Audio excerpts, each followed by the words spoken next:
দ্বাদশ শ্রেণীর দর্শনের প্রথম অধ্যায়টার নাম দর্শন শব্দের অর্থ।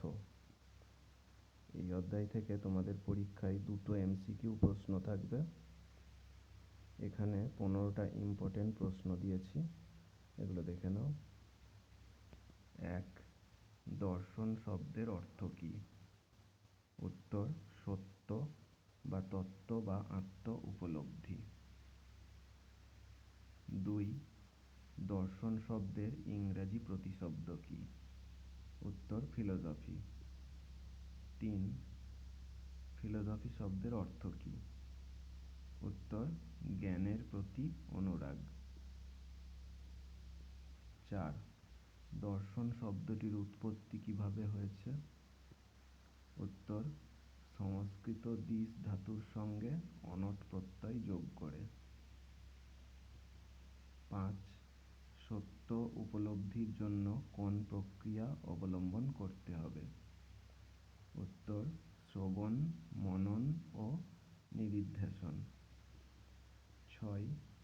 ফিলোসফি শব্দটি কোন দুটি গ্রিক শব্দ থেকে এসেছে?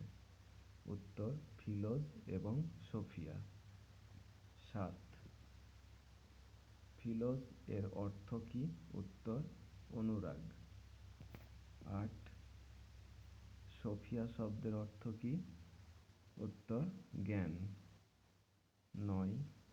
ভারতীয় দার্শনিকদের মতে পরম তত্ত্ব কী? উত্তর: আত্মা। 10. দর্শন শাস্ত্রের আদি জনক কে? উত্তর: থেলিস। 11. ভারতীয় দর্শনের মূল উৎস কী? উত্তর: বেদ। 12. দর্শন বেদ শব্দের অর্থ কী?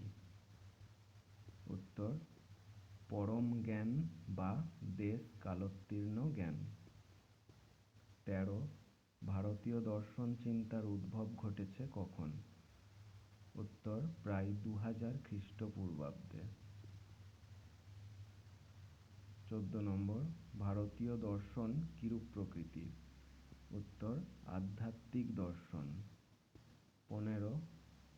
ভারতীয় দর্শনের প্রধান লক্ষ্য কী? উত্তর: সত্যের উপলব্ধি। এই 15টা প্রশ্ন করবে তোমরা, এখান থেকে দুটো পেয়ে যাবে। আর এর পরের অধ্যায়ের ভিডিও খুব তাড়াতাড়ি দিয়ে দেবো। তোমরা চ্যানেলটিকে সাবস্ক্রাইব করে দাও আর বন্ধুদের মধ্যে শেয়ার করে দাও, যাতে তারাও জানতে পারে।